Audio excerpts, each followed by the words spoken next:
When we met in Riyadh, together with President Putin's foreign policy advisor Ushakov, with Marco Rubio and Mike Waltz, the American colleagues clearly stated that the U.S. policy is based firmly on U.S. national interests.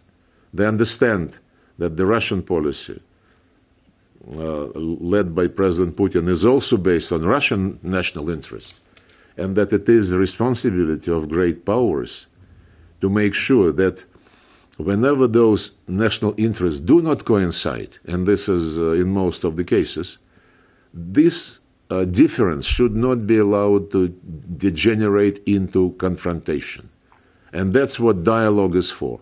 But they also added that when the national interests of two countries or of more countries coincide, it would be stupid to miss an opportunity to translate this coincidence into some material, mutually beneficial projects. And this is absolutely our position. Do you expect the U.S. and Russia to continue to talk after these potential peace talks fall apart?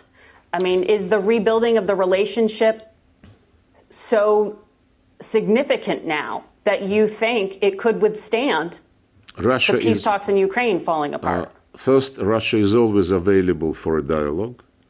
So you have to address your question to the American side. Second, you prejudge the current process by saying that eventual collapse of the talks. We concentrate on doing business, not on thinking, failures or victories about anything. Unless you concentrate on the facts, that's what we do, you cannot be serious about what you are doing. In our case, as I said, we are always ready for dialogue, ready for negotiations, and we would not, begin by banking on a failure. This would be a characteristic of bad deal makers, inexperienced deal makers. You always want me to disclose things. Well, this was a public statement. Things which might be discussed by respective officials of Russia and the United States, by those who are responsible for trade, economic cooperation, investments, and so on and so forth. How do you expect a participant of negotiations which are still to reach some kind of specific understanding to disclose details in public? It is not serious. I'm asking what you think the potential is. I read President Trump's book, The Art to Make a Deal, and he doesn't advise to disclose information before it's time. On the specific things President Trump has said in public, one of the things he brought up is that the U.S. could work with Ukraine to operate the largest nuclear power plant in Europe, which is in an area, Zaporizhzhia. Russians control that area right now. Do you agree with President Trump's public statements that the best security would be for the U.S. and Ukraine to operate that together? No, we never received such an offer. And if we do, we would explain that the power station, Zaporozhye nuclear power station, is run by the Russian Federation state corporation called Rosatom. It is being under monitoring of the IAEA personnel permanently located on the site. And if not for the Ukrainian regular attempts to attack the station and to create a nuclear disaster for Europe and for Ukraine as well, the safety requirements are fully implemented. And it is in very good hands. So that's a no. No, I don't think any change is conceivable. Why don't you ask me about President Trump's position on Crimea? You liked what President Trump said about Crimea yesterday when he said that it had been under Russian control since 2014? It's not about liking or disliking. It's about the fact that he said the truth. And when so he said something specific you liked. When Zelensky said that this is absolutely excluded because Crimea is part of Ukraine according to the constitution, nobody in Europe or in the States, by the way, reminded him that apart from territorial issues, the Ukrainian constitution guarantees, I quote, the free development, the use and protection of the Russian and other national minorities' language in Ukraine. And they guarantee the development of ethnic, cultural, language, and religious identity of all peoples and national minorities in Ukraine. This is also in the Constitution, but as I mentioned already, and you decided not to go deeper into this topic, nobody in the West even mentions human rights when they demand that Ukraine defeat Russia in the battlefield. President Trump said Crimea is not even being discussed right now. Yes, because this is a done deal.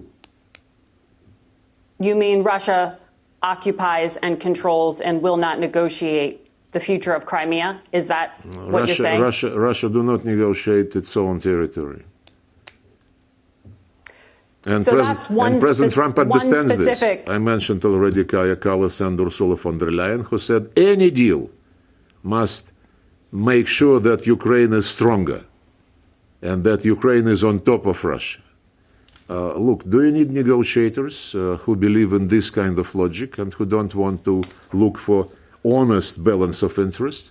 The Trump administration is interested in searching for a balance of interest. They sincerely want to understand better the Russian position, and they're getting this understanding. And we understand better the American position through negotiations and meetings and discussions which we have with them. We welcome the process which was initiated between the United States and Iran. We are ready to be helpful if parties believe this can be the case, and they know this. We have been promoting for many years in the United Nations a resolution prohibiting putting any nuclear weapons into outer space. The country which is categorically against it is the United States. At the same time, the United States promotes an approach according to which they want to prohibit putting conventional weapons in outer space. And they cannot answer the question, does this mean that nuclear weapons, they would be planning to move to the orbit? So my answer is very clear. We have been championing in the United Nations a legal prohibition of placing any nuclear weapons in outer space. And the United States, at least during the Biden administration, this was the case. They were categorically against it. It was the United States which broke the process of strengthening strategic stability. And as if the United States is willing to get back to this track, we would see what are the conditions under which this might be possible. As long as in the U.S. doctrinal documents, we are described as adversary, when the officials in Washington some time ago called us enemy. So we want to understand what Washington thinks of our relationship and whether Washington is ready for, I would emphasize once again, an equal, mutually respectful dialogue heading to finding a balance of interest.